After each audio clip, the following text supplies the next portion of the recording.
They whispered behind his back in the great halls of Ashbourne Industries. The Duke's secretary is sluggish. He leaves before dusk. No ambition. A man without hunger never earns a future. Marcus Hale moved through the marble corridors with heavy eyes and measured steps. He bowed when spoken to, completed his duties without flourish, and every evening, precisely as the clock struck 5, he removed his coat and left. The nobles scoffed. True men stayed late. True loyalty was proven by exhaustion. Even the Duke of Ashbourne himself summoned him one morning. "You lack devotion," the Duke said coolly. "This house demands more." Marcus lowered his gaze. "Yes, Your Grace." What none of them knew was what waited beyond those iron gates.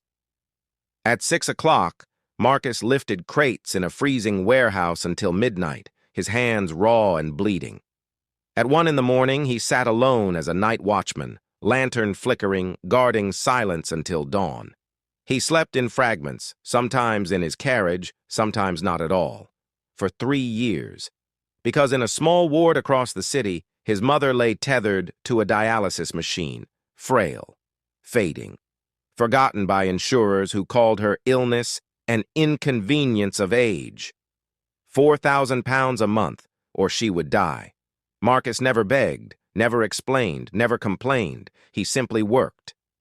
Until one morning during a council meeting beneath painted ceilings, Marcus swayed and collapsed face first upon the oak table.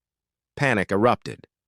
As physicians searched his pockets, they found unpaid medical notices, some so vast they silenced the room.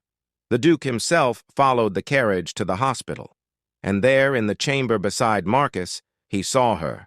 A fragile woman, pale as linen, whispering prayers between labored breaths. A nurse explained everything, the jobs, the nights, the years of sacrifice.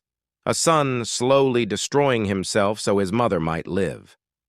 The Duke of Ashbourne stood motionless, shame flooding his blood. When Marcus awoke, the Duke sat beside him. "Why did you never speak?" he asked, voice breaking. Marcus smiled weakly. "Because love does not ask permission, Your Grace, and burdens are lighter when carried alone." That very day, the Duke erased every debt. He founded a fund for the unseen warriors of his estate.